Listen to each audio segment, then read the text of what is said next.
반갑습니다. 한 권의 책으로 살펴보는 신학 배우기 두 번째 시간인데요. 주제는 하나님 나라 복음입니다. 우리 지난 시간에 살펴보았던 책들을 다시 한번 내용 정리 삼아 살펴보면 좋겠다 싶습니다. 화면을 통해서 내용을 좀 살펴보도록 하겠습니다. 첫 번째는 우리가 하나님 나라라고 하는 개념이 우리 속에는 쉽게 이렇게 와닿지 않는다라고 했습니다. 일단 하나님 나라라고 했을 때 중요한 것은 바로 복음으로 시작되고 복음으로 완성된다라고 했던 표현들 기억하시죠? 그리고 이것은 헬라어에서는 유앙겔리온이다라고 얘기를 했던 것도 한번 기억해 볼 필요가 있습니다. 큰 테두리에서 보면 하나님의 나라라고 할 때 그럼 그런 복음이 어떻게 시작되는가라고 했을 때 이 복음은 좋은 소식이다라고 말씀을 드렸었습니다. 그러면 이 첫 번째로서는 죄사함의 복음이 있다라고 말씀드렸죠. 이 말씀은 이사야 40장 1절부터 11장의 말씀을 우리가 통해서 한번 살펴보았고요. 두 번째로 살펴보았던 내용은 그렇다면 그 복음에는 무엇이 있냐라면 하나님의 통치 복음이 있다라는 것입니다. 하나님께서 통치하신다. 회개하라. 하나님의 나라가 가까웠다라고 했을 때 이사야서 52장 1절부터 있었던 말씀을 또 살펴보았더랬습니다. 그래서 이제 그 하나님의 나라가 신약 시대에는 어떻게 되어 있느냐? 신약 시대에 예수님을 통해서 다시 나타났다라는 것을, 그리고 구약에서 다시 한번 살펴볼 때는 다니엘서 2장과 7장에 중요한 의미를 가지고 있다라는 것을 한번 살펴보았습니다. 2차 포로 시기에서 에스겔의 그 복음을 통해서 바로 때가 찼다라고 하는 것을 우리가 살펴보게 되죠. 자, 이렇게 지중해가 있고요. 이곳이 예루살렘, 그리고 이렇게 강이 있다면 에스겔은 여기에서 활동을 했었습니다. 그리고 에스겔에게 특징은 하나님께서 에스겔에게 직접 이야기하셨고 환상을 보여주는 장면을 보여주죠. 그리고 예루살렘에서의 하나님의 그 보좌가 예루살렘으로 해서 어느 곳으로 자신이 있는 곳으로 이동하는 장면까지 경험하게 됩니다. 자, 그럴 때 예레미야가 바로 같은 시대에 있었던 활동했던 선지자였죠. 그럼 예레미야를 통해서 이 예루살렘의 소식을 듣게 됐고 이 편지를 받고 나서 여러분 알다시피 이제 다니엘이라든지 이런 사람들이 기도를 시작하는 것을 알 수 있습니다. 그랬을 때 바로 그 복음의 소식이다라고 하는 것을 오늘 이 말씀을 통해서 우리가 또 살펴보았더랬습니다. 모세와 예언자들이 전한 그럼 하나님의 나라는 무엇일까라고 했을 때 우리는 이미 신약 시대에 낙향하고 있었던 제자들, 그 제자들을 찾았을 때 예수님께서 모세 그리고 모든 선지자의 글로 시작하여서 이 성경이 쓰고 있는 것, 성경이 표현하고 있는 것이 바로 누구를?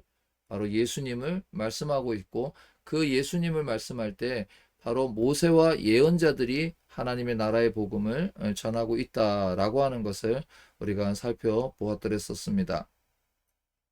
오늘은 두 번째 시간입니다. 두 번째 시간의 책의 내용을 한번 살펴보도록 하겠습니다. 자, 먼저 그 책의 내용으로 집중하기 위해서 책은 49페이지인데요. 자, 그러면 복음은 이제 자유와 하나님의 통치에 대한 개념에서 생각해 볼 필요가 있습니다. 그럼 통치를 하는데 어떻게 통치를 하느냐라는 것이죠. 바로 하나님께서 통치하는 방식에 대한 부분을 말하고 있습니다. 자, 그 내용을 한번 읽어보면 책을 따라서 좀 보겠습니다. 하나님 나라 복음은 이사야서 52장 7절에 잘 나와 있다. 우리가 먼저 살펴보았던 것처럼 좋은 소식을 전하며 평화를 공포하며 복된 소식을 가져오며 구원을 공포하며 시온을 향하여 이르기를 우리 하나님이 통치하신다 하는 자의 산이 발을 넘는 것이 어찌 그리 아름다운지요라고 설명하고 있습니다. 자, 이 부분을 통해서 복음의 소식이 어떻게 전해지고 있는가라는 것을 우리가 살펴보았는데요. 자, 그러면 이 복음의 소식은 바로 전하는 자의 발이 아름다운 것이다라고 얘기하고 있습니다. 그러면 이 좋은 소식은 바로 신약 성경에서 유한겔리온이다라고 얘기했고 그 내용이 하나님이 통치하신다라고 하는 것을 우리가 지금 살펴보고 있습니다. 자, 다시 책의 내용을 보면 왜냐하면 하나님의 통치가 시작되었기 때문이다. 이런 대반전, 완전한 자기 초월을 가능케 하는 것이 바로 하나님의 나라의 복음입니다. 우리는 이 하나님의 나라에 대한 그 개념을 쉽게 이해하기가 어렵습니다.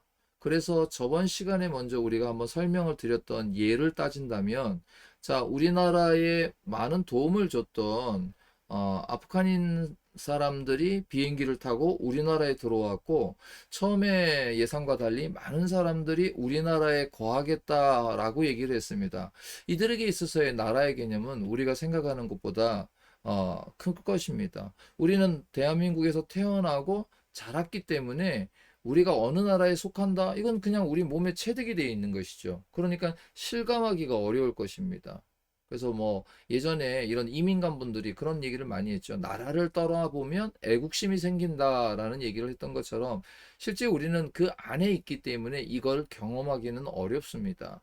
그러니 우리가 이제 성경 안에서 우리가 하나님의 백성으로 산다라고 할 때 말 자주 쓰지 않습니까? 그럼 하나님의 통치를 받는다라는 표현까지도 이어지는 것이죠. 그럼 통치라는 것은 우리가 로마서에서 보면 죄 아래의 영향력에 있다 하나님의 생명의 말씀의 복음이 우리에게 찾아왔다는 것이죠. 그때 얘기가 뭐냐? 하나님이 통치하신다라고 하는 개념을 이해를 하는 것입니다. 그래서 이 개념이 우리 실생활 속에서 잘 일어나지 않습니다. 그러다 보니까 하나님의 말씀을 통해서 성경을 통해서 학자들의 책을 통해서만 좀 이해될 수 있는 부분이 사실은 어려운 부분이다 할 수 있겠죠. 그래서 책을 좀 더 읽어보면 자, 우리가 쳇바퀴 도는 듯한 일상생활의 악순환, 즉 죄짓고 죄책감에 침몰하다가 회개하고 새롭게 된 듯 하지만 다시 죄를 빠지는 악순환을 겪고 있다 이렇게 표현을 하죠. 그리고 여기에 보면 하나님께서 통치하신다라고 하는 이 복된 소식을 들은 사람은 이미 회개를 요청받은 사람입니다라고 말하고 있습니다. 여러분 어떻게 동의가 되십니까? 여러분들이 신앙생활을 하기 위해서 하나님께 부름을 받고 또 우리가 이제 지금은 현재에서는 교회 생활이라고 이제 얘기도 하잖아요. 그랬을 때 우리는 하나님 회개 뭐 신약에 우리가 마가복음에서 읽어봤던 것처럼 회개하라 하나님의 나라가 가까워왔다라고 할 때 이 회개의 개념이 단순히 저는 죄인입니다. 제가 죄를 잘못했습니다라고 할 때 죄가 무엇인가에 대한 깊은 고민 또한 하게 될 수 있다는 것입니다. 우린 죄를 대체적으로 남을 때리거나 또는 물건을 도둑질하거나 뭐 인가 양심의 가책을 느끼는 정도를 우리가 죄로 생각을 하고 있지만 이 죄는 특별히 오늘 저자는 뭐라고 얘기하고 있냐라고 하면 먼저 살펴봤던 말씀에 보면 일상생활 속에서 악순환에 빠져 있는 것. 그러니 일상생활에서 악순환에 빠져 있다라고 하는 것에 동의하시는 분 손들어 보세요라고 하면 과연 몇 명의 사람들이 나는 악순환에 빠져 있어 이렇게 하게 그렇죠. 그러니까 이 개념이 우리 머릿속에 쉽게 와닿지 않는 것이 있다는 것이죠. 자, 그런데 어쨌든 책을 따라서 먼저 읽어보면 그러면 이 하나님은 우리를 어떻게 통치를 하느냐?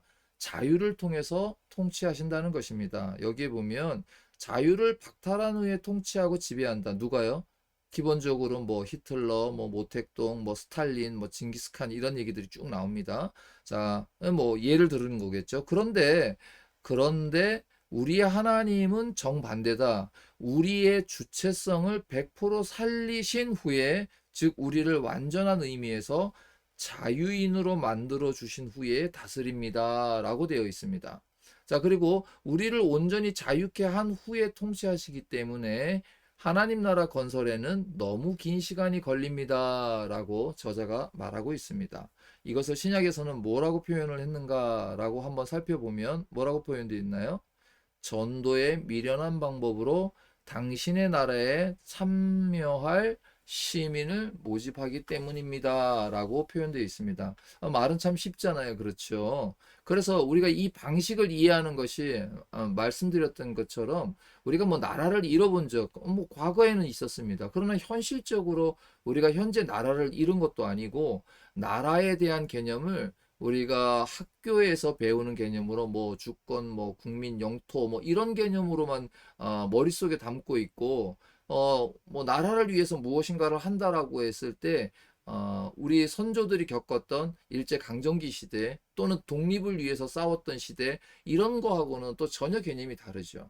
그런데 이들은 어땠습니까? 2000년 전에 1세기 로마의 지배를 받고 있었던 이스라엘 민족에게 있어서 나라가 왔다, 하나님의 나라가 왔다라고 했을 때 이들은 이 나라를 자신들이 가장 부국했던 시대, 언제입니까? 다윗이 통치했던 시대를 기억하고 있겠죠. 그래서 다윗의 통치, 그리고 이 다윗이 가지고 있었던 이스라엘 민족의 어떤 이 개념, 그러니까 이들에게 있어서 주님이 말씀하셨던 하나님의 나라에 대한 개념과 그 당시에 살았던 사람들이 가졌던 그제 이제 그럼 우리나라의 독립이 된다는 뜻인가? 우리도 왜 일제 강점기 시대가 분명히 있었지 않았습니까? 그랬을 때 그런 생각을 조금 유추해 볼 필요가 있습니다. 계속해서 한번 내용을 보겠습니다. 자, 그러면 이 나라를 통치하기 위해서는 어떻게 하시는가라고 할 때 성령의 감화 감동과 부단한 설복을 맛본 사람들은 하나님의 자유케 하시는 통치가 무엇인지를 실감할 수 있다는 것입니다. 여기에 뭐라고 기록되어 있죠? 그러므로 이제 그리스도 예수 안에 있는 자에게는 결코 정죄함이 없나니 이는 그리스도 예수 안에 있는 생명의 성령의 법이 죄와 사망의 법에서 너를 해방하였습니다. 라고 성경에 있는 말씀을 인용하고 있습니다. 따라서 저와 여러분이 우리가 살고 있는 곳이 죄와 사망의 법에 있다라는 사실을 아는 사람, 그리고 그곳에서 내가 어떻게 탈출했는가를 깨닫는 사람은 이 나라에 대한 개념을 또 나라를 경험했다라고 할 수 있죠. 이는 주기도문에 분명히 나타나 있잖아요. 하늘에 계신 우리 아버지여 이름이 거룩히 여김을 받으시오며 나라가 임하옵시오며 라고 말씀하고 있기 때문입니다. 자, 계속해서 저자는 하나님의 나라의 현존이 안 느껴지는 것 지적하고 있죠. 하나님 나라의 현존이 안 느껴진 것은 성령의 격려를 내적으로 받지 못하기 때문이다 라고 말씀하고 있습니다. 자, 그러니까 이 책은 신학적인 내용만을 담으려고 했던 책이 아니다. 책을 처음에 뭐라 그러죠? 서문을 살펴보면 이제 설교를 통해서 했던 말씀들을 정리하기 때문에 좀 우리에게 조금 더 하나님의 나라가 현실감 있게 다가오는 것도 있습니다.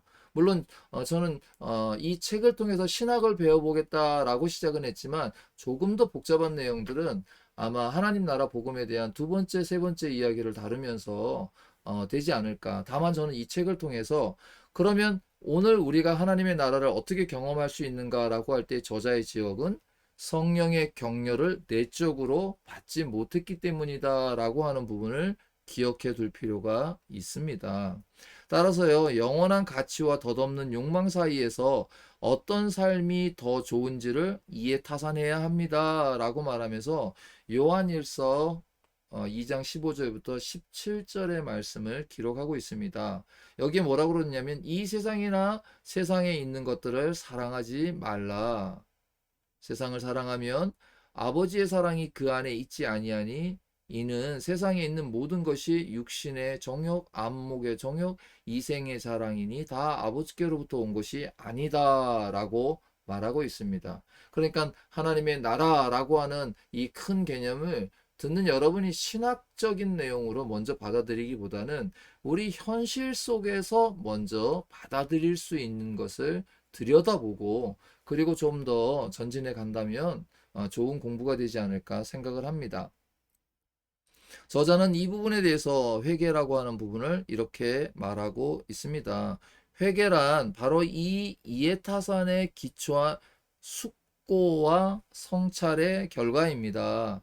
그래서 하나님이 오늘 하나님의 나라를 영접하고 회개한 사람들 각각의 무기력하고 수구적인 삶, 벗어날 수 없는 죄책감으로 침몰하는 삶을 대반전 일으켜 자유하게 된 자의 멍에를 더 씌워 주셨습니다. 라고 말했습니다. 그러니까, 자, 성령의 조명, 성령의 내적인 것이 없다. 그것을 어떻게 한다고요? 경험하지 못한 사람이 하나님의 나라의 현존을 느낄 수가 없다라고 했고요. 그러면 그 현존을 느낀다는 것은 무엇이냐? 회개를 통해서 그렇다면 회개는 무엇인가라고 했을 때 바로 회개는 이러한 이해타산에 기초한 숙고와 성찰의 결과로 나타나는 것이다 라고 말하고 있는 것입니다. 그러면 이제 실제적으로 하나님 나라에 들어온 사람들은 성경을 펼 때 어떤 효과가 있는가라고 하면 하나님 나라가 그 마음에 임한 사람들, 하나님의 나라의 영토 안에 들어 사는 사람, 즉 그 일상생활이 하나님 나라의 감미로움에 지배를 받는 사람, 아침에 성경을 펼 때 어떤 현상이 일어날까요? 라고 말하고 있습니다. 뭐 그런 내용들을 좀 살펴보면 때로는 이렇게 된다고 합니다. 하나님 차라리 날 죽이십시오. 때로는 이런 마음이 있다라고 하는데 요거는 뭐 있죠.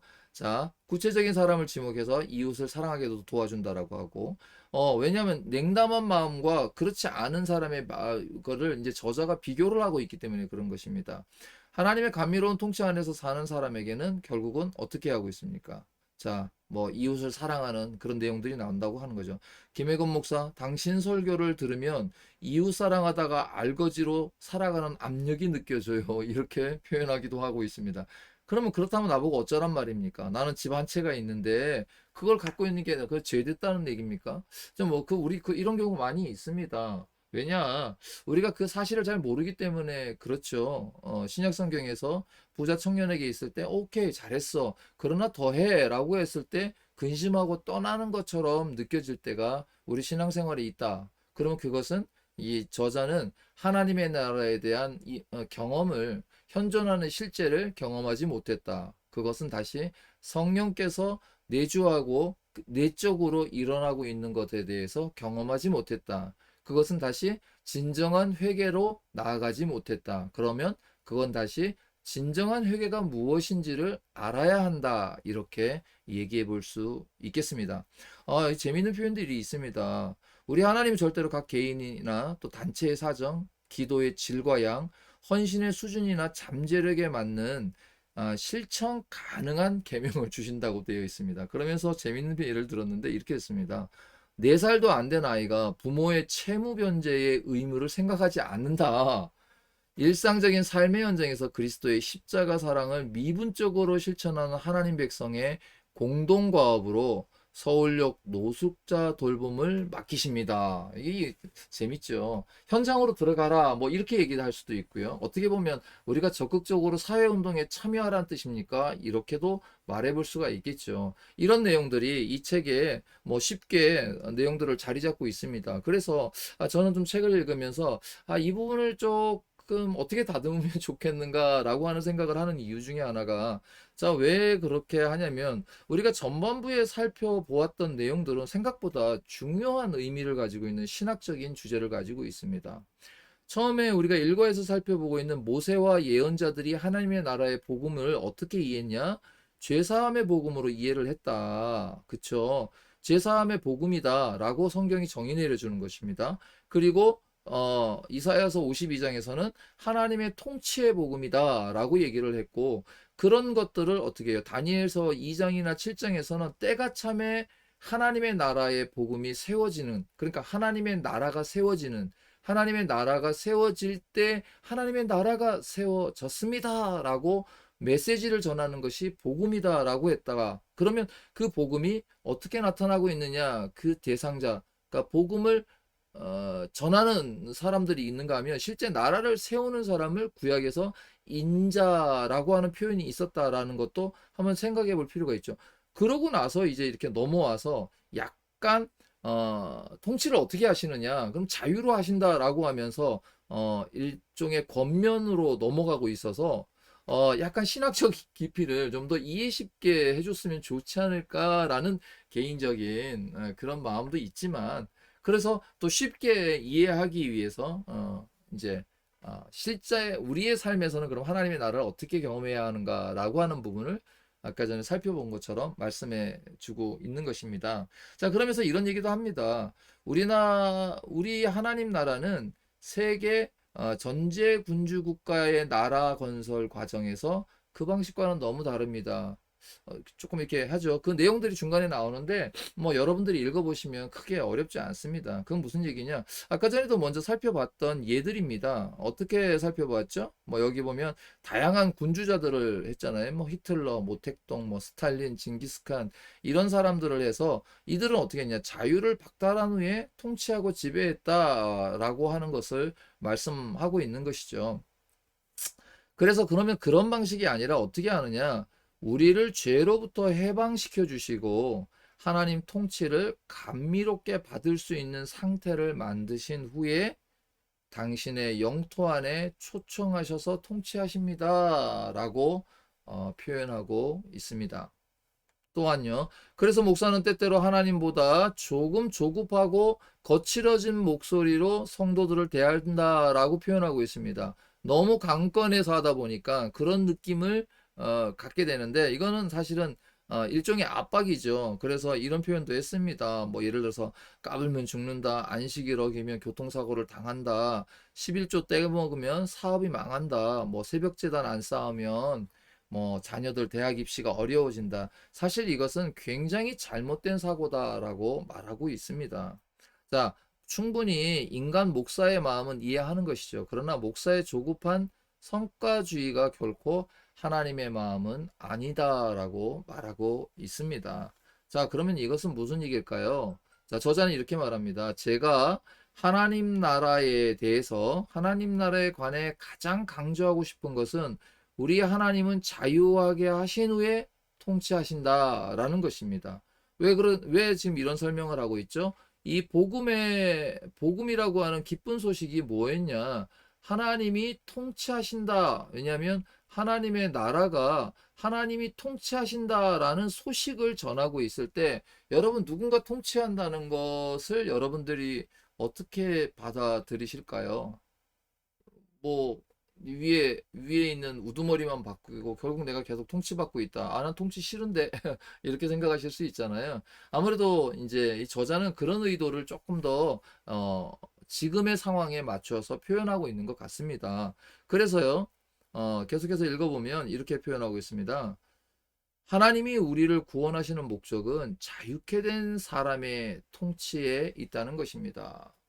자, 그래서 바로 이러한 명제가 잘 나타나는 것이 어디냐면 출애굽기 19장 1절부터 6절인데 이 19장 6절부터 1절에 뭐라고 기록되어 있냐? 바로 자유다. 하나님의 통치다. 모세가 하나님 앞에 올라가니 여호와께서 산에서 그를 불러 이르시되 너는 이같이 야곱의 집에 말하고 이스라엘 자손에게 말하라 이러면서 나를 어떻게 했다? 독수리 날개로 내게로 인도하였다. 그리고 내가 언약을 줬다. 너희를 모든 민족 중에 내 소유가 되겠다. 결과적으로 뭐가 되죠?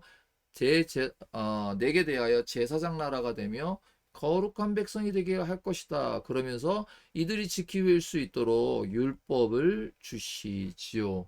그러니까 그 나라가 어떤 것인가를 잘 나타내는 것이 바로 이 율법을 잘 보면 따라서 여러분들과 제가 성경에서 특별히 모세 오경을 통해서 하나님과 그 백성과의 관계들을 이 모세 오경을 통해서 잘 살펴보면 하나님의 나라가 어떻다라고 하는 것을 어느 정도 감을 잡을 수 있다는 것입니다. 여기에서 특별히 저자는 4절과 6절이 굉장히 중요합니다라고 말하고 있습니다. 자, 계속해서 따라서 읽어볼까요? 4절에서 6절은 오늘 우리가 선포할 모세와 예언자들의 하나님의 나라 복음입니다라고 말했습니다. 그럼 여기에 뭐가 있냐? 그들은 바로 이스라엘 백성을 하나님의 소유된 백성, 그렇죠? 거룩한 백성, 제사장 나라라고 하는 세 가지 정체성으로 묶어두었다라고 말하고 있습니다. 이 말씀은 무엇을 의미하는 걸까요? 자, 여기에 보면 이스라엘 백성이 제사장 나라가 되고 거룩한 백성이 되고 열국 중에서 하나님의 특별 보호를 받는 백성이 된 것을 입증하기 위하여 예수가 이 세상에 오셨습니다. 이렇게 말하고 있습니다. 좀 더 읽어보면 제사장 나라 이런 말은 무슨 의미를 하느냐? 온 세계가 하나님께 속하여 있기 때문에 하나님께 특별히 속한 백성, 하나님과 가장 가까운 백성인 이스라엘을 덜 거룩한 백성을 하나님께로 이끌고 인도하기 위하여 선교적 사명을 수행하는 나라, 바로 그것을 의미한다라고 말하고 있습니다. 이것을 저자는 거룩한 백성에서 거룩이란 뜻은 전체로부터 구별된 그리고 전체의 유익을 위해서 구별된이라고 표현하고 있습니다. 마지막에 이런 문구가 있네요. 하나님께서 배타적으로 통치받기 위하여 하나님께 배타적으로 통치받기 위하여 영토적 국가적 독립성이 보장되어야 했기 때문에 땅이 필요했다. 따라서 가나안 땅은 거룩한 백성을 형성시키기 위하여 하나님이 주시는 필수적인 선물이었다라고 말합니다. 그렇죠. 통치를 할 때 통치가 일어나는 곳이 땅이지 않습니까? 그랬을 때 그 땅을, 가나안 땅을 하나님께서는 그들에게 주는 것을 어떻게 필수적인 선물이라라고 얘기하고 있다는 것입니다. 가나안 땅을 기업으로 주시는 목적은 야훼의 율법에 순종하여 하나님의 통치를 100% 반영하고 실행하는 독자적인 공동체를 이루기 위함이다. 그러니까 이 구약의 이러한 개념을 잘 이해를 하면 이 개념 속에서 자연스럽게 우리 머릿속에는 뭐가 떠오르죠? 하나님의 나라에 대한 개념이 떠오릅니다. 그냥 우리가 생각할 때 그냥 하나님의 나라 그렇게 생각하면 그냥 하나님이 통치하시니까 하나님께서 그 백성을 어떻게 해요? 아브라함 때부터 부르셔가지고 애굽으로 내려가게 하시고 70명이 내려갔다가 그곳에서 민족을 이루고 아직까지 민족이었죠. 민족을 끌고 나와서 가나안 땅으로 가기 위한 그 광야를 지나면서 그리고 가나안으로 들어가고 그래서 그곳에서 나라를 이루시고 그런데 여러분 나라를 이루시는 과정을 보면 정말로 하나님의 나라를 이루는 과정이 하나님이 원하시는 것과 동일했습니까? 그렇지는 않죠. 사사기를 통해서 보면 왕을 달라라고 했던 이스라엘 백성 그들이 오히려 하나님을 왕으로 삼기보다는 인간 왕을 원했고 인간 땅 가나안 땅을 하나님께서 주셨지만 그 땅을 여기에 말씀처럼 하나님의 백성으로서 살아내지 못했던 것을 우리는 더 많이 발견할 수가 있지요. 자, 여기에 보면 이스라엘이 이렇게 거룩한 백성이 되어 하나님과 동행해야 할 목적이 무엇이냐라고 하는 부분에 있어서도 바로 제사장 나라가 되기 위한 것입니다. 거룩한 백성으로서 존재해야 하는 것이 바로 이스라엘의 과업이고 목적이다라고 저자가 말하고 있습니다. 계속해서 우리가 노예 상태에서 해방되고 속량되는 목적은 하나님의 통치를 받기 위함입니다. 이 말씀이 출애굽기와 골로새서에서 잘 나타나고 있는데 출애굽기를 먼저 살펴보면 주께서 백성을 인도하사 그들을 주의 기업의 산에 심으시리이다. 여호와여 이는 주의 초소를 삼으시려고 예비하신 것이라. 주여 이제 이것이 주의 손으로 세우신 성소로소이다. 여호와께서 영원 무궁토록 다스리시도다. 그렇죠. 주 다스리시네. 우리가 입으로 찬양을 부를 때 주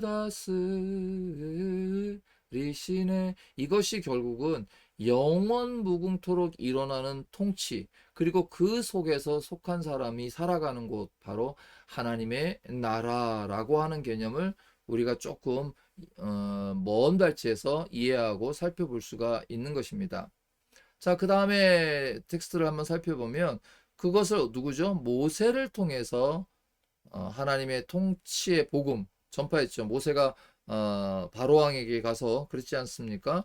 곧 하나님의 나라의 복음이 전파되기 전까지 이스라엘 백성은 누구요?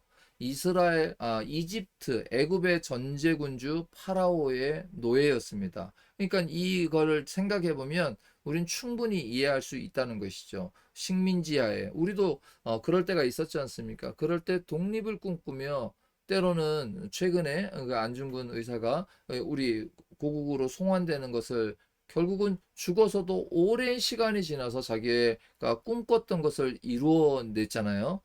이럴 때 우리도 나라가 없는 슬픔이라고 하는 현실적인 문제를 겪었다면 이들은 지금 이스라엘의 백성이 하나님의 뜻대로 거룩하고 선택받은 민족으로서 제사장의 나라로서 거룩한 백성이 되어야 함에도 불구하고 지금 현실은 어디에 있었습니까?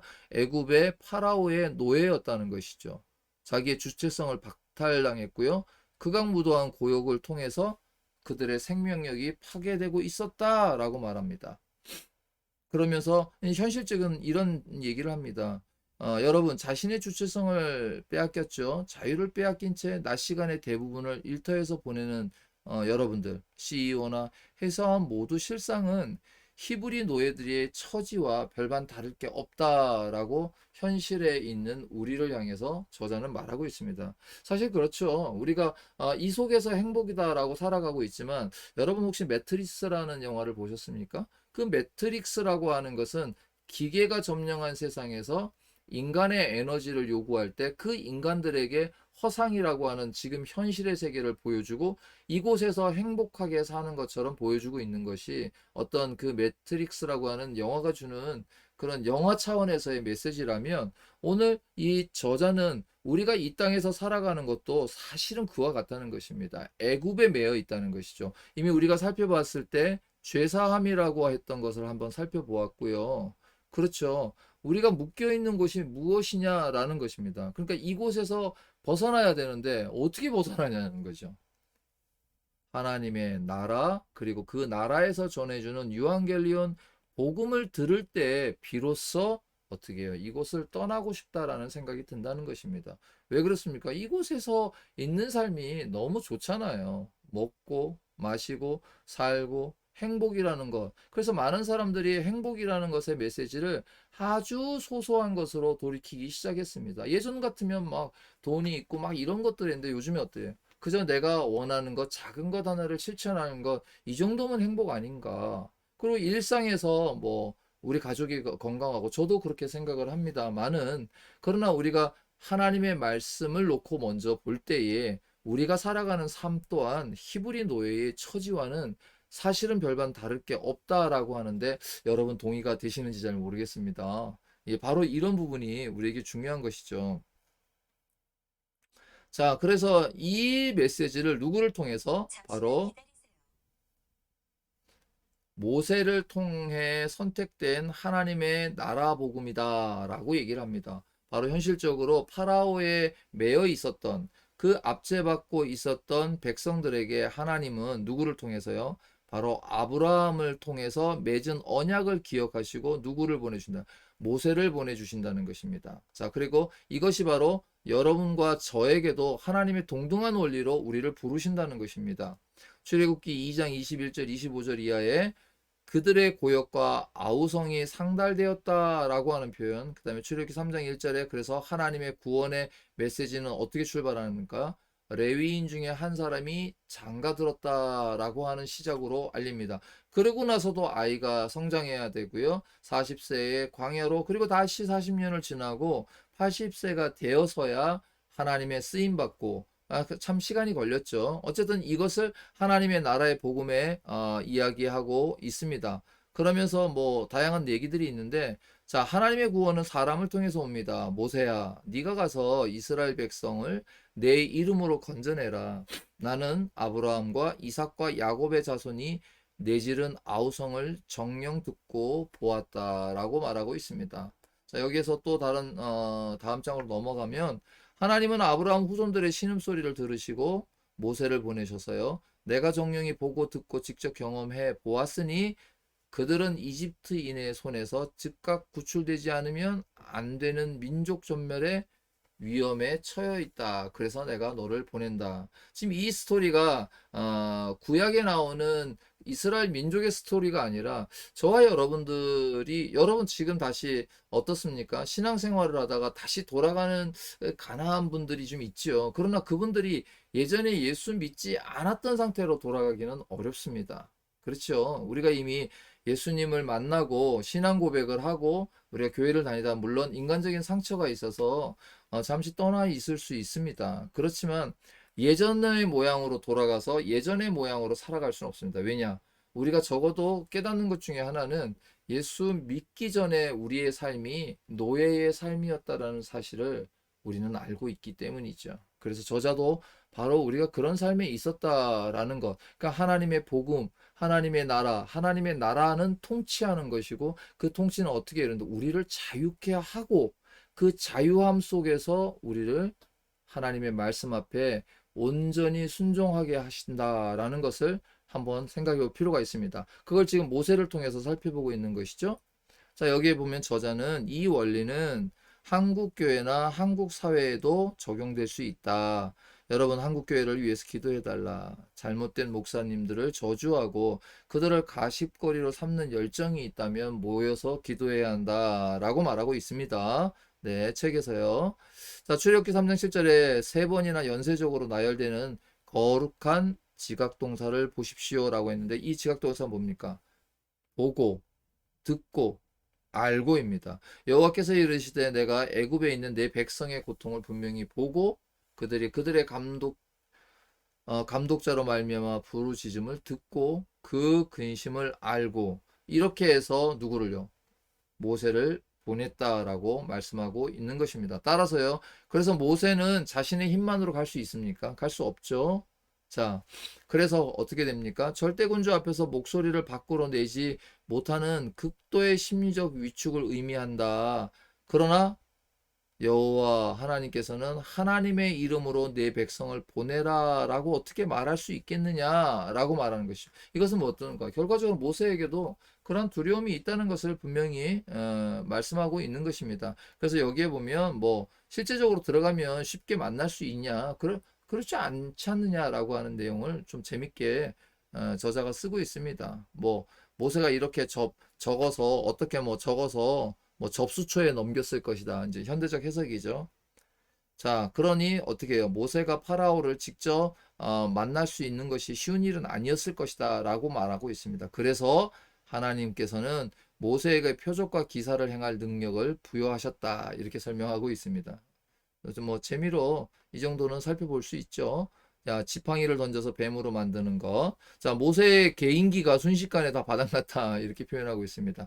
그 정도만 갖고는 안 된다는 것입니다. 그래서 히브리 노예들은 알라 안식을 허락해 달라라고 간청을 했고 마침내 하나님께서는 10가지 재앙을 통해서 파라오 체계제를 세세하게 심판하셨다라고 출애굽기 7장부터 12장까지 나오고 있습니다. 여러분, 요즘 세대는 과연 이렇게 될까요? 여러분 생각하실 때 지금 우리가 살고 있는 세대는 무엇으로 하나님께서 이렇게 하실까요? 저는 개인적으로 자연이라고 생각을 합니다. 뭐, 여러분이나 제가 뭐, 이렇게 하나님의 말씀을 알고 있으니까 우리가 뭐, 어떤 면에서 위대한 진리를 알고 있는 것이잖아요.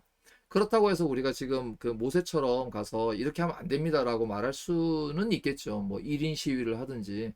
그러나 하나님께서 이 세상을 어떻게 움직이실까요? 아까 일상이라고 하는 것을 통해서 움직였다면 지금은 바로 자연이라고 하는 것을 통해서 움직인다. 저는 이렇게 생각을 합니다. 최근에 그 자연재해들이 꽤 많았습니다. 미국의 모 보험회사의 경우에는 바로 이 예측할 수 없는 위험. 여러분, 이 보험이라는 것은 사실 보험회사가 뭐 어디에선가 돈을 쌓아놓고 정말로 우리가 알고 있는 보험의 개념, 아우, 저 사람에게 보험금을 들여서 아주 잘 됐으면 좋겠, 이런 거 아닙니다. 그렇죠. 여러분, 이 텍사스에 어떤 일이 있었습니까? 텍사스에서 영하권으로 떨어지는 일이 있었죠. 이곳은 굉장히 날씨가 좋은 곳이고요. 이런 일이 없는 곳입니다. 그런데 영하로 떨어졌다. 그런데 아직도 보험회사의 보상이 이루어지지 않고 있다고 합니다. 왜 그런가? 이러한 문제로 있어 이 보험회사가 이렇게 말을 합니다. 자신들이 회사를 25년 동안 벌어들인 이익이 이 한 번의 자연재해로 인해서 모두 소진되었다. 이렇게 얘기를 합니다. 그래서 이 보험회사가 골머리를 썩고 있다라고 얘기를 합니다. 왜요? 예측되지 못하는 자연의 재해가 현실로 드러났다는 것입니다. 그러면 사람들은 어떻게 얘기합니까? 우리 이런 표현 쓰죠. 야, 지금 21세기야. 지금 여러분 유튜브로 이 지구의 모습을 여러분 검색해 보시면 압니다. 유튜브로 지구 실시간 뭐 지구 우주 정거장에서 보는 실시간 그러면 우주 정거장에 떠 있어서 지구를 지금 우리는 영상으로 보는 시대를 살고 있습니다. 그럼에도 불구하고 일어나는 자연의 재해를 예측할 수가 없다는 것입니다. 그러면 예측할 수 없다고 해서 이걸 인간이 마음대로 아니 그 하나님께서 마음대로 아니죠. 이런 자연재해는 결국 누가 만든 것이냐면 인간이 만들어낸 것입니다. 그렇죠. 그래서 뭐 여러분들도 잘 아시다시피 2015년에 뭐 파리 뭐 기후 협약이라든지 이런 것들이 있잖아요. 왜 이런 얘기를 하냐면 우리 일상의 삶에서 일어나는 것들이 결국은 하나님의 통치 아래서 일어난다라고 우리가 본다면 우리 인간이 가지고 있는 체계는 바로 이런 체계라는 것입니다. 돈으로 쌓아놓은 체계. 그런데 그 돈이 결국 우리를 어떻게 한다? 망하게 한다는 것입니다. 어떻게 망하면? 이익을 극대화하기 위해서 쫓아갔던 그 사람들, 지금 얘기하고 있잖아요. 25년 동안 벌어놓은 이익이 불과 얼마 안 되는 날씨, 재해, 이것으로 다 소진될 정도였다라고 할 때, 우리는 어떻게 됩니까? 우리가 살고 있는 시대가 이렇다는 것입니다. 여러분, 이 성경의 시대가 오늘 우리의 시대처럼 그렇게 되지는 않습니다. 그렇지만 보시면 알겠지만 플랫폼 사업자들에 의해서 지배당하고 있는 사람들은 어쩌면은 애굽의 시대에 살았던 노예들보다도 더 어려운 시대를 살고 있다는 거, 우리가 충분히 그렇게 확대 해석한다고 해서 문제가 될까요? 저는 그렇게 보지 않습니다. 충분히 확대 해석한다 하더라도 이런 플랫폼 기업 아래서 매여 있는 정말로 어떤 노동자가 어떤 일을 하고 있는지 그저 점으로 데이터로 표기되고 왔다 갔다 하는 통계로 표기되고 잠시 머물러 있으면 너 왜 거기 머물러 있어? 라고 얘기하고 이것을 소외시키고 있는 이 사회가 여기에서 말하고 있는 재앙의 시대, 결국 우리가 이 땅이 아름답게 될 것이다라고 말할 수는 없다는 것입니다. 그리고 그들이 돌아가서 일상에서 잠시 누리는 쉼을 난 이걸로 행복해라고 말할 때 그 행복은 얼마나 불완전한 행복이 되겠습니까? 계속해서 이렇게 얘기하죠. 저자는 이처럼 우리 안에 내면화된 죄악 권세는 쉽게 죽지 않고 파라오와 같은 절대 군주적 지배력을 행사합니다. 로마서 6장 11절에 보면 그러므로 너희가 너희 죽을 몸을 지배하지 못하게 하여 몸의 사욕에 순종하지 못하게 하라 그런 것입니다. 여기 보면 죄가 너희를 주장하지 못하게 하라. 그 순종함을 받는 자는 종이 되는 줄을 너희가 알지 못하느냐. 무엇인가에 순종하는 것, 그것이 우리를 통치하고 있는 것이지 않습니까? 그럼 오늘 우리가 통치받고 있는 것은 무엇인가요? 결국은 이 세상의 물질적인 세상 속에 이것에 통제받고 있습니다. 돈이라고 하는 것이 없으면 어떻게 이 세상을 살아갈 수 있을까라고 할 정도로 예전에는 하물며 우리가 이런 표현 썼잖아요. 시골에 가면 그래도 인심이 있어서 먹고 살았다라고 하는데 이제는 거짓말이죠. 이제는 모든 것이 돈으로 지배받는 세상이 되었습니다. 여러분, 어, 지금 이 돈은 어떻게 사용되고 있는지 굳이 제가 설명하지 않아도 여러분은 다 아실 것입니다. 현실적인 얘기를 하면 뭐 여러분들이 생각할 때 아예 그런 일이 있을 수 있지 이렇게 생각을 하실 수 있을 것 같은데 과연 그럴까요? 여러분 하나님께서 사사기 마지막 21장에 보면 그 이스라엘 민족이 총회에 다 모였다가 이제 베냐민 지파를 공격을 합니다. 그 베냐민 지파가 공격을 받으니까 다 죽고 나서 600명밖에 남지 않았습니다. 그런데 딱 돌아보니까 한 민족을 거의 말살시킨 거잖아요. 그래서 여자를 주어야 되겠다라고 하면서 첫 번째 그곳에 참석하지 않았던 이제 총회에 참여하지 않았던 사람들을 이제 힘으로 관건해서 다 죽입니다. 그래서 그곳에서 여자 400명을 조달해주고 나머지 200명은 또 어떻게 조달하느냐? 자, 실로에서 행사가 있는데 그 행사에 여자들이 참여할 거니까 너희가 가서 그 여자들을 어떻게 해요? 뭐 그냥 데리고 가라는 것입니다. 그러면 어떻게 되죠? 우리가 그들이 총회에 모였을 때 뭐 약속을 하나 했던 게 있습니다. 그걸 맹세했던 거죠. 자, 이런 과정들에서 나타날 때 보면 뭐냐? 세상에 있는 사고와 방식이 하나님 백성으로서 살아가지 않고 있는 방식이 모두 퍼져 있는 상태가 되는 것입니다. 오늘 우리 한국교회, 물론 저자가 말하는 것은 그것까지 가지 않았지만, 제가 이 책을 읽으면서 오늘 한국교회가 과연 교회다운 모습이 무엇인가? 성경에서 말하는 거룩한 백성으로서 거룩함을 나타내고 있는 교회 공동체가 세상에서 바라볼 때 정말 다르다. 이곳에서는 이 물질, 돈 이런 것이 아닌 뭐 무엇인가 새로운 것이 있다라고 말할 수 있어야 되는데 그것을 찾지 못하고 있습니다. 예전에는 물론 그런 것들이 조금 있었습니다. 예를 들어서 뭘 도와주고 뭐 나눠주고 하는 것들이 가능했어요. 근데 지금은 국가에서도 기본적으로 합니다. 국가에서 복지라고 하는 개념에서 하고 있기 때문에 오히려 교회보다도 더 잘하고 있습니다. 그럴 때 교회는 무엇을 해야 할까요? 예, 여기까지 한번 해놓고, 자, 그래서 여기가 종이다, 해방되었다라고 하는 것은요, 단순히 그저 우리의 어떤 죄된 욕심의 개념이 아니라 현실적으로 애굽에서 노예되었던 삶을 깨닫는 것이죠. 근데 오늘 우리는 우리가 발붙이고 있는 이 땅이 그렇지 않다라고 하는 것을 꽤 많이 전제하고 살아가고 있다는 것입니다. 파라오는 인격화된 제약의 권세를 이야기하고 있죠. 그래서 장차 재앙은 파라오의 체계를 영구히 멸망을 의미한다. 그렇다면 오늘 세계는 과연 이게 무엇일까? 한때는 뭐 무기 같은 거였습니다. 동서방이 무기를 경쟁을 통해서 했었습니다. 근데 지금은 또 이렇지 않습니다. 물론 우리가 뭐 그런 관계에 있긴 하지만 이것보다 더 중요한 게 뭘까? 저는 그래서 그것이 이 기후가 아닐까 이런 생각을 해보는 것입니다. 기후를 통해서 최근에도 여러분들이 많은 뉴스에 자연 발화적인 뭐 산불이 나고 뭐 캘리포니아도 항상 이제는 아예 뭐 매년마다 그 때가 되면 불이 뭐 너무 자연스럽게 일어난다고 했죠. 뉴욕을 강타했던 뭐 엄청난 강우량이라든지 텍사스를 강타했던 뭐 한파, 우리도 마찬가지죠. 여러분, 우리 기후의 변화도 이미 심각한 상태에 와 있습니다. 복구되기도 전에 또 다시 피해가 있고, 이런 것들이 과연 아닐까? 이것이 체계를 여러분, 이 체계를 어떻게 무너뜨릴 것 같습니까? 그냥 비 오고 제한제 아니야? 그럼 우리가 또 뭐 성금 보내서 도와주면 되는 거 아니야? 이렇게 생각하실지 모르겠지만 그렇지 않죠.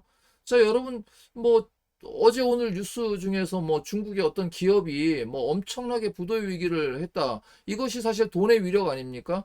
돈을 쫓아가던 그 기업이 결국 무너졌는데 전 세계의 뉴스가 됐어요. 파급을 나타내고 있습니다. 오늘 우리 지금 코로나19 시대에 살고 있지 않습니까? 이 코로나19는 전 세계에 묶여져 있습니다. 뭐 바이러스 변이 바이러스가 일어나면 일주일 내에 벌써 한국도 뭐 한때는 뭐 문을 걸어 잠궈야 된다라고 했지만 이제는 위드 코로나라고 하는 말이 서로의 입에서 나올 정도가 되었죠. 이것이 체계를 무너뜨리는 것 아닙니까? 한파로 인해서 아주 따뜻한 날씨에 공장을 운영하기 좋았는데 그곳에 한파가 몰아서서 공장이 스톱되니까 전 세계로 퍼져나가야 하는 반도체가 얼어붙게 되는 것이죠. 여러분, 재해가 발생했다라는 거 여러분이 뭐 그냥 재해지 이렇게 생각하지 않습니다. 여러분, 뭐 예를 들어서 반도체는 우리나라하고 대만이 1, 2위를 다투고 있는데 자, 텍사스에서 그런 문제가 있어서 문제가 됐죠. 그럼 대만에 그러면 반도체 업체가 있는데 대만은 가뭄이 들었습니다. 그럼 가뭄이 들면 문제가 뭡니까? 물이 없죠. 근데 이 반도체 공정에는 엄청난 물을 쓰게 됩니다. 그럼 여러분들이 나라를 경영하는 어떤 그 경영처라면 여러분 농사에다가 물을 제공하겠습니까? 그 공장에다가 물을 제공하겠습니까? 당연히 여러분들과 저는 공장에다가 물을 제공할 것입니다. 그러면 그 공장에다 물을 제공하면 없는 물, 그 농수를 써야 되는 물들은 어떻게 됩니까? 못 주겠죠. 여러분 이런 것이 바로 오늘 현실 세계에서 일어나고 있는 것입니다. 체제를 무너뜨린다. 옛날에는 장자, 그 장자를 무너뜨린다는 얘기는 체제를 이어받을 사람을 무너뜨림으로써 그것이 장자를 체계했다면 오늘날 우리가 살고 있는 체제를 무너뜨리는 것은 무엇일까? 이렇게 생각을 한번 해보십시오. 미국은 다양한 어떤 체제를 통해서 중국을 견제하기 위해서 뭐 쿼드니 뭐 유럽과 맺은 뭐 또 저기 오스트리아와 호주하고 맺은 군사 동맹의 개념이니 뭐 최근에 여러분들 보셨을 겁니다. 호주에다가 미국이 뭘 제공하기로 했죠? 핵 잠수함을 제공하기로 했습니다. 그렇게 해서 뭐 남하하는 어떤 세력을 막기 위해서 여러분 이런 것들이 바로 오늘 우리가 가지고 있는 체제입니다. 이 체제가 어떻게 무너질까요? 여러분 한번 생각해 보시기 바랍니다. 그저 성경에 있는 이야기로만 이렇게 머물지 마시고 오늘 우리가 살아가고 있는 현실 세계에서 일어나고 있는 이야기들을 한번 이런 신앙의 관점 또 기독교적 세계관을 가지고 한번 살펴본다면 바로 그 당시에 이 파라오가 가졌던 체제, 이 파라오가 가지고 있었던 체제를 하나님께서 무너뜨리셨다라고 하는 것은 결국 이 체제에서 우리를 구원하신다라고 하는 것입니다. 어떻게 구원을 하십니까? 출애굽기 19장 14절에 보니까 뭐 독수리가 새끼를 업듯 뭐 우리가 너무 잘 알고 있죠. 그렇게 해서요. 당시에 팔레스타인 지역의 독수리의 생태를 알아야 합니다라고 저자가 도움을 주는데요. 팔레스타인이나 시리아 일대의 독수리는 새끼 독수리가 나르는 방법을 가르치기 위해서 날 수 있는데도 둥지에 남아서 어미 독수리가 가져다 주는 먹이만 의존한다. 그러나 새끼들은 다소 거춘 훈련으로 내몰아야 한다. 여러분 너무 잘 알고 있지 않습니까? 뭐 공중에 집어 던졌다가 땅에 떨어뜨렸다가 이렇게 한다는 것이죠. 하나님의 강권적인 도움으로 하나님의 산까지 올 수 있었다는 것입니다. 여러분, 이스라엘 백성은 끊임없이 자신이 살았던 애굽으로 다시 돌아가고자 했습니다. 그것이 우리가 잘 신약의 해석을 통해서 잘 알고 있지. 뭐 죄의 습성이다 이렇게도 얘기하고 있는 것처럼. 그런데 바로 이것을 출애굽기 14장 15장에서 어떻게 합니까? 홍해의 건너편에 배수진을 치게 했다. 이렇게 얘기를 합니다. 이것을 어떻게 표현하죠? 독수리가 공중에서 자유낙하 훈련을 통해서 새끼를 엎는 방식으로, 즉 새끼가 땅에 떨어져 죽기 직전까지 훈련하는 것이다. 이렇게 정의를 하고 있습니다. 결론적으로 이렇게 세 가지 구원 방식을 가지고 있다라고 저자가 말하고 있는데요. 첫 번째 무엇일까요? 첫째, 하나님이 이스라엘 백성을 반전과 위기와 문제 상황의 한복판에 집어 던졌다. 그래서 이것이 바로 자유낙하다. 두 번째, 강권적으로 데려왔다. 세 번째, 이스라엘 백성이 예상하지 못한 방법으로 데려왔다. 이렇게 생각합니다. 네. 자, 그러고 나면 저 홍해에서 세례를 받았던 신약 시대의 성도들의 구원과 율법의 순종이라고 한번 조금 더 살펴보겠습니다. 신약 성경에서 보면 그리스도의 세례 사건이라고 하는 예표의 사건이 있습니다. 이것이 바로 여러분 이 홍해에서 세례 사건으로 신약 시대를 의미하고 있는데요. 고린도전서 10장 1절 2절에 보면 형제들아 나는 너희가 알지 못하기를 원치 않으니 우리 조상들이 다 구름 안에서 있고 바다 가운데 지나면서 모세에게 속하여 다 구름과 바다에서 세례를 받고 라고 기록했습니다. 여러분 이 노예 근성이 바로 언제요? 이스라엘 백성이 홍해를 건너는 강에서 빠져 죽었다 이렇게 얘기를 하고 있습니다. 이 홍해를 건널 때 하나님의 보호하심만이 절대적입니다. 그래서 이 보호를 경험한 것입니다. 그러나 이 파라오의 채찍 아래서 소멸되었던 것이죠. 자, 이것을 바울은 그리스도인의 수세 사건, 그러니까 그리스도인이 세례 사건을 아주 보편화시키는 것입니다. 이 부분도 한번 읽어보면 세례를 받을 때 옛 자아가 죽고 새로운 자아가 다시 사는 원리의 적용이 여기서 나옵니다. 여러분, 이처럼 모든 사람은 하나님 나라에 들어가기 위해서 옛 자의 죽음을 포함하는 세례를 받아야 합니다. 옛자가 십자가에 못 박혀 죽고 하나님 앞에서 홍해에 침잠하며 익사되어야 합니다. 이렇게 표현합니다. 이것을 로마서 6장 3, 4절이라든지 갈라디아서 2장 20절의 말씀을 인용하고 있습니다. 6장 3절 4절에 뭐라고 기록되어 있나요? 조금 더 화면을 키워드리겠습니다. 자, 뭐라고 되어 있습니까? 무릇 그리스도 예수와 합하여 세례를 받은 우리는 그의 죽으심과 합하여 세례받은 줄을 알지 못하느냐 이렇게 얘기하는 것이죠. 이것은 뭐죠? 바로 아버지의 영광으로 말미암아 그리스도를 죽은 자 가운데서 살리신 같이 우리로 또한 새 생명 가운데서 행하게 하려 함이다. 그리고 여러분과 제가 잘 알고 있는 갈라디아서 2장 20절 말씀에도 내가 그리스도와 함께 십자가에 못 박혔나니 그런즉 이제는 내가 산 것이 아니요 오직 내 안에 그리스도께서 사시는 것이다. 그러니까 이제는 내가 육체 가운데서 사는 것은 나를 사랑하사 자기를 위하여 나를 사랑하사 나를 위하여 자기 자신을 버리신 하나님의 아들을 믿는 믿음 안에서 사는 것이다 라고 바울의 그 고백이 우리 모두의 고백이 되어야 할 줄 압니다. 그러나 이 한 구절의 말씀을 암송은 하지만 실제 이 한 구절이 우리 삶에 어떻게 적용되는지에 대해서는 잘 고민하지 않죠. 이게 여기에 문제가 있다 생각합니다. 자, 그래서 우리가 큰 의미에서 하나님의 나라에 대한 의미를 좀 살펴보면 이 나라 속에 우리가 어떻게 들어갈 것인가, 아니 우리는 어떻게 살아갈 것인가를 살펴보면 좀 더 우리의 신앙에 진보를 이룰지 않을까 이렇게 기대를 하는 것입니다. 자, 조금 더 살펴보겠습니다. 어쨌든 자아가 그리스도와 함께 십자가에 못 박혀 함께 장사되고 함께 죽었다가 부활해야만 어떻게 된다고요? 하나님의 통치를 받을 수 있다는 것이 중요합니다. 여러분 이것을 아까 전에는 어떤 표현이 있었죠? 성령이 어떻게 해요? 내적으로 역사하는 문제하고도 연결이 되어 있습니다. 여러분 그리스도와 함께 십자가에 못 박고 죽는, 장사하는 경험이 일단 눈에 보이는 세례 사건을 통해서 일어난다는 것입니다. 그러나 그 세례 사건보다 더 중요한 것은 우리 마음속에 개별적으로 그런 사건이 일어나야 한다는 것입니다. 자, 계속해서 읽어보면, 자, 홍해를 건넜다고 할 만한 결정적인 전환을 가져온 것에 결국 하나님의 능력을 맛보아야 한다는 것. 나를 향한 하나님의 구원 계획을, 구원을 몸서리치게 경험하는 것을 두고 우리는 홍해를 건넜다라고 말한다는 것입니다. 여러분 그런 기억이 있습니까?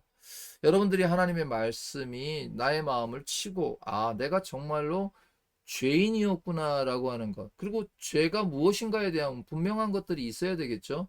물론 단순히 우리는 처음에 말씀드린 것처럼 남을 해하거나 또는 잘못하거나 그러다 보니까 우리가 그런 게 별로 없잖아요. 이제 교회에 좀 다니다 보면 뭐 특별히 좀 도덕적인 면에서는 조금 약간의 우월감을 가집니다. 크게 잘못. 그런데도 보면 사람들이 당신과 거래하지, 그러니까 교인들과 거래하려고 하지 않습니다. 희한하죠? 왜 그럴까요? 우리가 윤리적인 면에서도 굉장히 뛰어나고 윤리적인 면에서 많은 사람들에게 이런 역할을 한다면 오히려 너도 나도 교인과 거래를 하고 싶어 해야 되지 않습니까? 그런데 듣는 여러분들이 일반인들과 많이 거래를 하십니까? 아니면 교인들 우리끼리만 거래를 하고 있습니까? 여러분들과 제가 좋은 소식을 받아서 그렇게 살아가고 있다면 사실은 일반적인 사람들이 우리를 더 찾아야 합니다. 쟤랑 거래하면 내게 이익이야. 한때는 우리 그랬죠. 약간 사기의 대상이 되기도 했습니다. 왜요? 교인들하고 이렇게 해가지고 잘 모르니까 사기쳐도 쟤네들은 신고도 안. 아니 그렇게라도 했는데 이제는 못해. 너무 잘 알아. 너무 똑똑해. 너무 이익적이고 계산적이야. 그래서 저 사람하고 거래를 안 해. 이렇게 되시면 그렇지 않습니까? 네.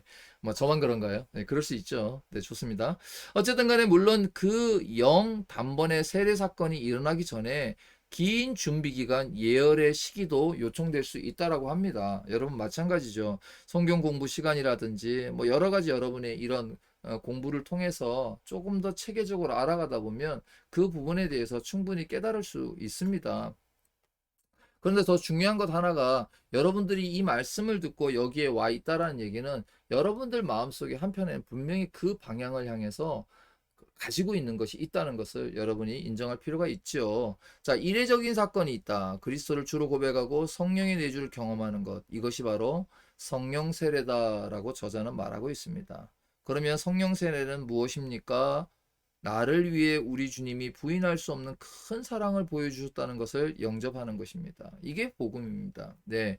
하나님이 죄 없는 독생자 예수 그리스도를 100% 순종하시는 독생성자 예수 그리스도를 내 너저분한 인생을 되살리기 위하여 십자가에 못 박혔다는 사실을 순식간에 깨닫고 부인할 수 없는 하나님의 호의를 깨달았을 때 우리는 세례를 받았다. 이건 진정한 세례의 의미겠죠. 우리가 교회를 다니고 6개월 학습 기간을 건다고 다시 6개월의 시간이 지나서 교회의 일원으로서의 세례를 받는 외적인 표도 있지만 진정한 표는 우리 내부에서 일어나는 성령 세례를 의미한다라고 말할 수가 있는 것이죠.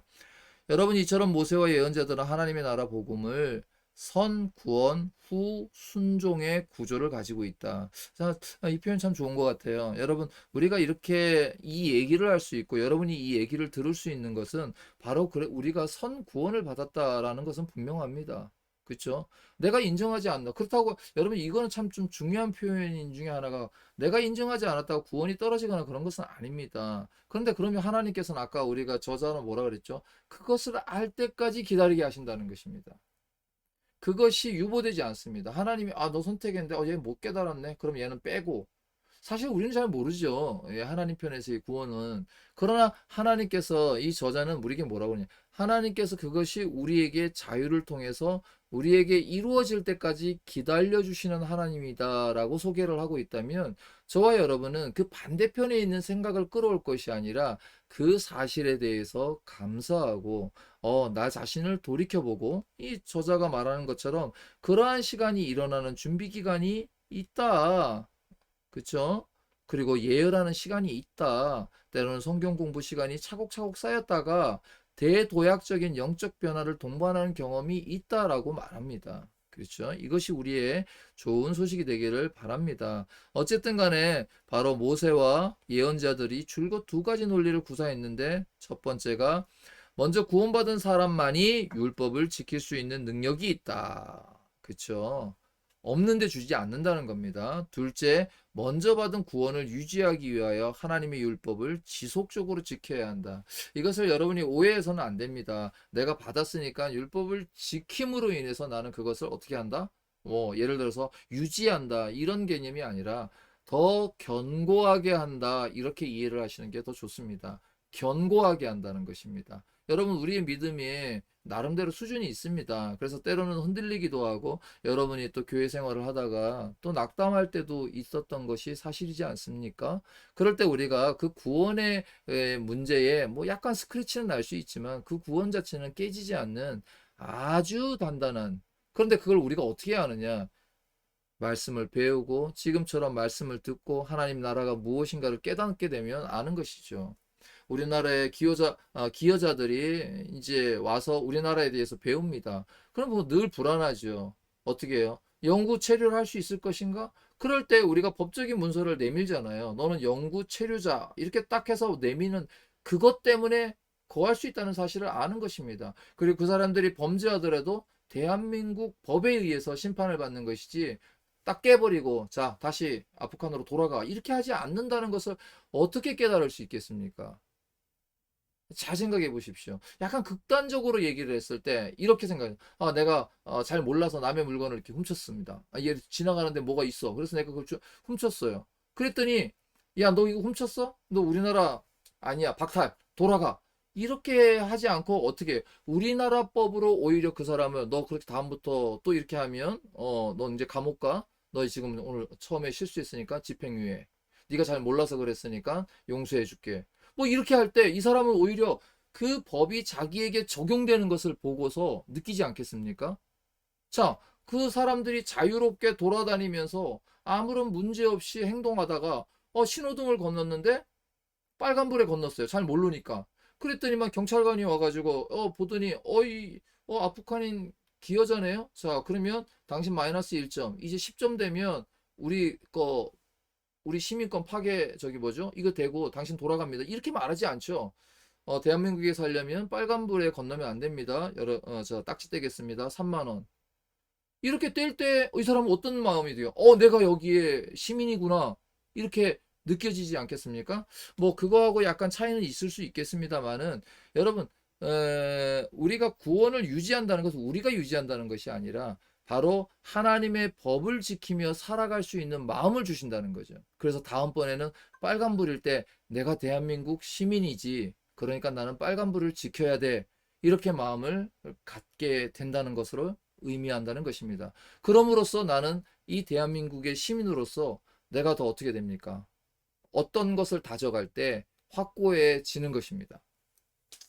자, 이것이 바로 모세와 예언자들의 하나님의 나라 복음이다. 예수는 당신 자신의 하나님 나라 복음이 바로 모세와 예언자들의 복음을 완성시키는 복음이라고 정의했습니다. 뭐라고 되어 있습니까? 여기 보면 내가 율법이나 선지자를 폐하러 온 줄로 생각하지 마라.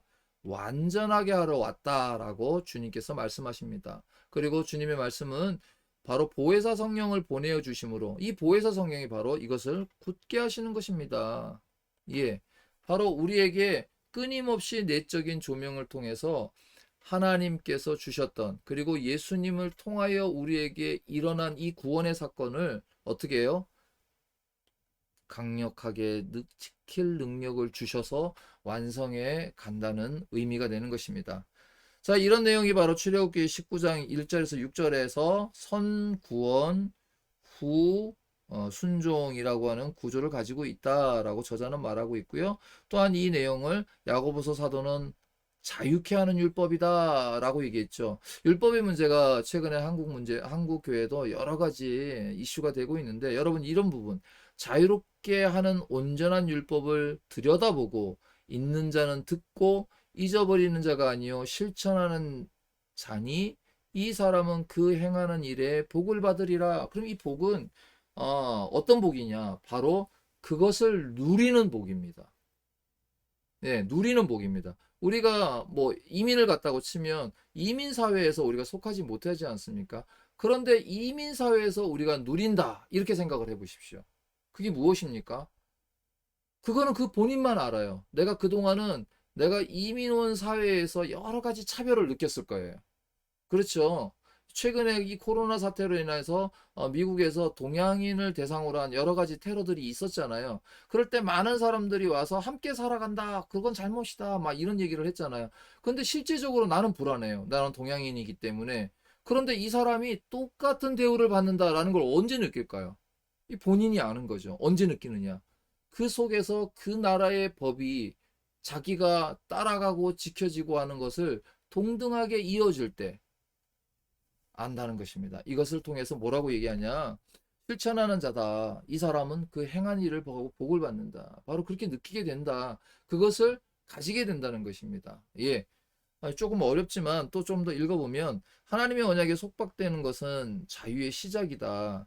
하나님이 주시는 구원의 감격 속에서 이스라엘은 하나님의 언약을 지키고 그 언약을 유지하기 위한 율법을 지키도록 초청받았다. 그러면서 출애굽기 19장 5절에 보면 세계가 다 내게 속하였으니 너희가 내 말을 잘 듣고 내 언약을 지키면 너희는 모든 민족 중에서 내 소유가 되겠고 여전히 우리는 하나님의 소유가 되었다라고 입으로만 말할 것이 아니라 우리가 하나님의 언약을 어떻게 지키고 있는가를 살펴볼 필요가 있습니다. 자, 이 제사장 나라의 거룩한 백성은 군사력이 아니라 어떻게 됐다고요? 강력한 영적 자력을 발출해 세계 만민을 하나님께로 끌며 사명을 부여받았다. 선교적 개념을 여러분 충분히 떠올릴 수 있죠. 그래서 사도 바울은 스스로를 복음의 제사장이라고 했고요. 이 은혜는 곧 나로 이방인을 위하여 그리스도 예수의 일꾼이 되어 하나님의 복음의 제사장의 직분을 하게 하사 이방인을 제물로 드리는 것이 성령 안에서 거룩하게 되어 받으실 만하게 하려 합니다라고 로마서 마지막 편에 기록하고 있습니다. 여러분, 사도 바울은 로마에 있는 사람들에게 이 이야기를 하면서 어떻게 했습니까? 나를 도와달라. 내가 하나님의 나라의 복음을 진자로서 이제 어떡하냐? 내가 서바나로 가겠다. 그러니 로마에 있는 너희가 나를 도와서 내가 하나님의 나라를 더 전파할 수 있도록 서바나로 갈 수 있도록 너희가 나를 도와달라라고 하는 것이 바로 12장 이하에 그리고 15장 지금 읽었던 그 말씀 속에 있는 것입니다. 복음의 제사장이라고 할 때 뭐 제사장은 여러분 어떤 기능을 하죠? 구약에서요. 제사장은 여러분 잘 중요한 건 판단하는 기능이 있습니다. 이거 잘못이야.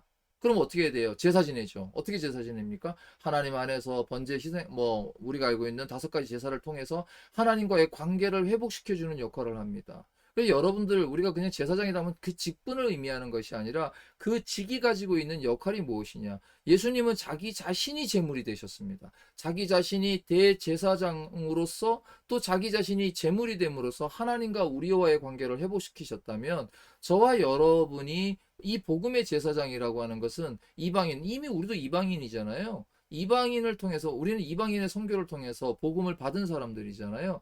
그러니까 우리가 아직 안 믿는 사람들에게 복음이 제사장이 된다라는 것은 뭐 조금 더 영역으로 확대한다면 저와 여러분이 먼저 제물이 되는 것을 의미할 수 있겠고요. 또 하나는 바로 그들의 문제를 어떻게 해요? 하나님과의 관계 속에서 우리는 복음의 메시지를 전하면서 그럼 뭘로 전해요? 여러분이 성경 말씀을 잘 해석해 주시면 전해 주는 건가요? 뭐, 물론 그럴 수도 있겠죠. 그러나 그것보다는 여러분과 제가 일상의 삶에서 그리스도인이 하나님의 법으로 살아가고 있는 모습, 그러니까 하나님의 통치를 받고 살아가는 모습. 근데 요즘의 통치는 좀 다른 것만 강조하죠. 뭐 예배를 방해하니까 우리는 물론 뭐 그것도 틀리다 그러면 뭐 저도 공격받겠죠. 네. 그것만이 그런 전부냐? 그거는 좀 아니라고 봅니다. 이미 우리가 이 사회의 일원으로서 하나님의 말씀을 따라 사는 것은 중요한데 그 말씀이 어디에 나와 있느냐? 저자도 얘기하고 있습니다. 좀 살펴볼까요? 내가 너희 가운데 거할 때 약하고 두려워하고 심히 떨었다. 내 말에 내 전도하면 설득력이 있는 지혜의 말로 하지 아니하고 다만 성령의 나타나심으로 이렇게 얘기하죠. 그래서 이 단락을 좀 풀어보면 여기에 잘 나와 있습니다. 나는 사람의 구변으로 지혜롭게 한 것이 아니다. 이거 흰색으로 덮어 써버렸네요. 그리고 나서 성령의 나타냄과 복음의 전파함으로 사람들을 그리스도께로 이끌려고 했다. 나는 두렵고 떨림으로 복음을 전파하지만 하나님의 능력은 가감없이 발출된다. 내가 두렵고 떨리고 위축된 마음으로 하나님의 말씀을 전할 때라 할지라도 내가 말하자마자 성령의 역사하여 사람의 양심을 하나님께로 소환하는 능력을 가지고 있다라고 바울이 말한 것이다. 라고 저자가 잘 풀어서 말해주고 있습니다. 이 부분을 좀 더 따라가 보면 이 거룩한 백성다움, 제사장 나라다움, 이 구현하기 위해서는 우리는 부단히 율법을 순종해야 합니다. 그럴 때 이 율법의 개념을 우리가 예전에 그 바리새인과 바리새인들, 그 다음에 유대가 지켰던 율법적 그런 개념은 아니라는 거 여러분이 이해하고 계셔야 됩니다. 이스라엘로 하여금 하나님의 통치 안에 머물게 만들어주는 그 율법, 그것이 무엇이냐?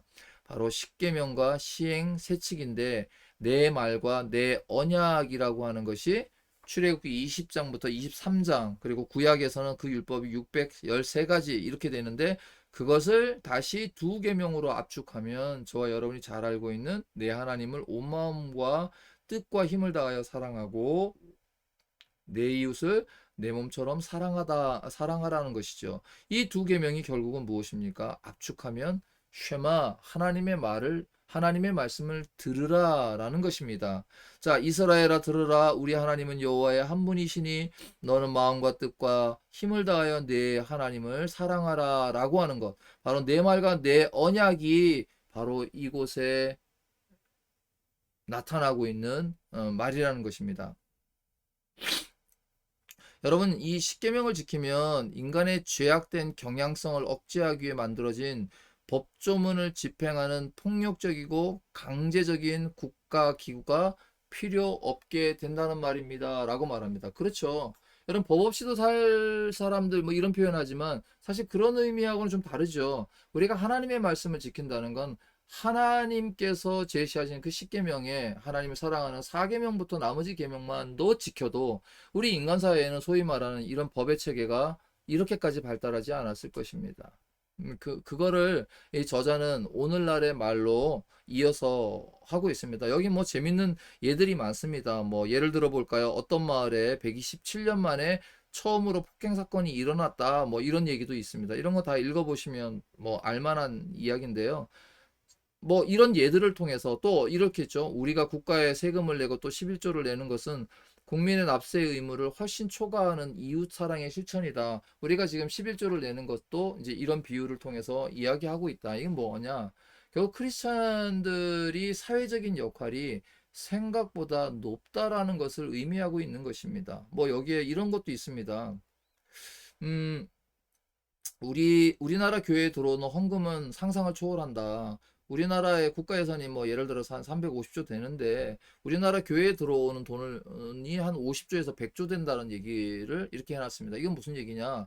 아, 이게 어느 나라, 아프리카의 어느 나라보다도 사실 큰 돈이다라는 얘기를 하려고 하는 것입니다. 그러니까 이런 것들을 교회가 보관만 하고 있다는 것이죠. 예, 보유하고 있다는 것이죠. 그렇지 않냐라고 저자는 좀 더 이런 차원에서 아주 극단적인 면들을 들어서 이야기하고 있는 것이 있었던 이야기들입니다. 자, 그렇다면 이제 또 시민적인 의식도 이런 얘기도 있습니다. 뭐 지금 강력범죄가 많이 일어나지 않느냐, 강압적으로 국가 권력을 행사하는 게 용인되고 있지 않느냐, 그러면서 뭐 자신이 살았던 뉴저지주에서의 어떤 강력범죄가 전혀 일어나지 않았는데 뭐 이런 얘기들도 있습니다. 자, 그런데 여기서 이런 도시가 있죠. 시민들이 다 깨어서 자율적으로 주민의 안전의 삶을 지키고 염려하면 포괄적 경찰을 볼 수 없다. 뭐 이렇게 얘기도 합니다. 그러니까 결국 성경에 있는 이 그 율법이 잘 지켜지고 있으면 결국은 이런 인간 사회에서 일어나고 있는 이런 법들, 그쵸? 이런 것들이 과연 어떤 의미를 가지겠느냐는 거죠. 그게 안 되니까 이런 게 나타난다라고 얘기하는 것을 말하고 있는 것입니다. 그러니까 뭐 여기 이런 것도 있습니다. 그 도시에서 일어난 사건이 은행 강도 뭐 미수 사건이었다. 뭐 범인은 뭐 누가 죽고 누가 살았고 이런 얘기들이 있었는데 그 도시에서 300년 역사에 처음으로 일어난 강력 사건이었다. 뭐 그때는 수치감이라는 게 있었죠. 지금은 그렇지 않죠. 뭐 지금은 이런 문제들까지 또 뭐 우리가 하나님께 구원을 받고 나서 하나님께 부단히 순종하여 거룩한 백성이 되고 제사장 나라를 이루면 그것은 세계적으로 파급적인 효과를 나타낼 것이다. 뭐 이런 얘기도 했습니다. 어떻게 보면 저 개인적으로 약간 좀 원론적인 얘기 같습니다. 예, 그렇죠. 그러나 또 저자로서 이런 극단적인 면으로 한번 나아가 보면 우리가 정말 과연 그렇게 살고 있는가? 예, 하나님의 말씀에 능력이 없는 것이 아니라 우리가 그렇게 살고 있지 못하구나라는 것을 다시 한번 생각해 볼 필요가 있죠. 자, 결론은 아닙니다만은, 출애굽기 19장 5절에서 말하는 이 세 가지 정체성 중에 첫째 정체성, 하나님께 특별히 소속된 백성이다라고 하는 것은 바로 하나님께서 하시는 친정 통치와 보호를 받는 백성이다라는 의미가 있는 것이고요. 여기서 오늘날 우리 19세기에 있었던 구약 율법 멸치사상을 보면 예를 들어서 이제 계몽주의들이 발전했겠죠. 그랬을 때 이런 구약에 대한 것, 그다음에 율법이라고 하는 것들이 어떻게 해요? 사람들 마음에 극심한 제가 아마 율법을 지킨다. 이거 저자가 하는 말이죠. 막 하면, 율법, 우리 요즘에 그런 얘기 잘 안 하는데, 아마 약간 이런 생각 하실 수 있습니다. 그런데 이제 그런 계몽주의 시대가 되면서 율법에 순종하라고 하면 이것이 어떻게 됩니까? 율법주의다. 그러니까 율법과 율법주의는 좀 엄연히 좀 다른 말입니다. 여러분들이 이거는 조금 어, 이해할 필요가 있습니다. 어쨌든 간에 구약의 모든 율법은 한층 더 급진적으로 재해석되어서 그리스도의 법으로 사실은 격상되었다는 거 여러분 알고 있습니다. 살인하지 말라 그랬지만 예수님께서 뭐라 했죠? 마음으로만 해도 그건 살인이다라고 얘기했잖아요. 너희가 짐을 서로 지라 그리하여 그리스도의 법을 성취하라 라고 했던 표현들은 이것이 더 완성되는 것이 무엇인가를 알려주는 겁니다. 극치의 아름다움이 어디에가 있는가를 주님께서는 우리에게 설명하셨던 것이죠. 이것을 여러분이 한번 그리고 그런 것들이 산상수훈에서도 잘 나타나고 있다. 그리고 출애굽기 19장 15절 다시 한번 보면 너희가 내 말을 듣고 내 언약을 지키면이라고 할 때 이것이 바로 이스라엘의 백성들에게 미래적으로 주어진 충족 조건이어야 한다라는 것입니다. 따라서 모든 민족 중에 내 소유가 되겠고 너희가 내게 대하여 제사장 나라가 되며 거룩한 백성이 될 것이다 라고 얘기했던 것. 이것이 무엇을 통해서 났죠? 히브리 노예였던 그들을 출애굽시키시고 시내산에서 이 율법을 주시면서 하나님께서 그들의 상태에서 그들이 과연 어떻게 있었는가를 살펴보면서 그것을 깨달아 알 수 있도록 해주셨다는 것입니다. 자, 이것은 신약 시대에 이제 예수님께서 하셨던 말씀으로도 넘어가죠. 요한복음 15장에 내가 너희 안에 너희가 내 안에 거하면 이런 표현들, 이런 모든 부분들도 우리가 충분히 생각해 볼 필요가 있습니다. 자, 오늘은 여기까지 시간이 벌써 1시간 16분 정도 했는데요. 자, 이것이 바로 출애굽기 구약에 나타나 있는 말씀이다라는 것을 한번 우리가 살펴보았고요. 책 페이지로서는 몇 페이지까지 갔나요? 90페이지 정도까지 강독하고 그 내용들을 한번 살펴보았습니다. 여러분들, 이 한 권의 책으로 살펴보는 신학 배우기는 그저 하나님 나라가 무엇이다라고 하는 그런 주장이 아니라 그것이 우리의 삶 속에, 저와 여러분의 삶 속에 하나님의 나라의 복음이 정말로 실현되고 있는가 또 한번 살펴보는 그런 계기가 되었으면 하는 차원에서 이렇게 시작했습니다. 여러분 좋은 뭐랄까요? 시간 되시기를 바라고요. 우리가 주기도문에서 하나님의 나라가 속히 임하기를 기도하는 것은 저와 여러분이 주어진 삶 가운데 하나님의 말씀, 특별히 예수님을 통하여 완성되신 하나님의 그 율법을 어떻게 우리가 실현하며 살아갈 수 있을까라는 고민이 진정한 신자의 고민이 되어야 되지 않을까 저는 이렇게 생각을 합니다. 물론 당신이 그렇게 살고 있습니까? 글쎄요, 그거는 또 좀 별개의 이야기겠죠. 저도 저 개인적으로는 그렇게 살아보려고 부단히 더 애쓰지만 아직 부족한 것은 사실입니다. 그러나 그것을 완성되어 간다? 글쎄요, 이 땅에서의 완성은 아니겠지요. 그러나 우리는 이미와 아직 사이에 있음은 분명합니다. 그런데 하나님의 나라가 아직은 아닐지라도 그러나 이미 온 하나님의 나라는 우리가 분명히 알고 있습니다.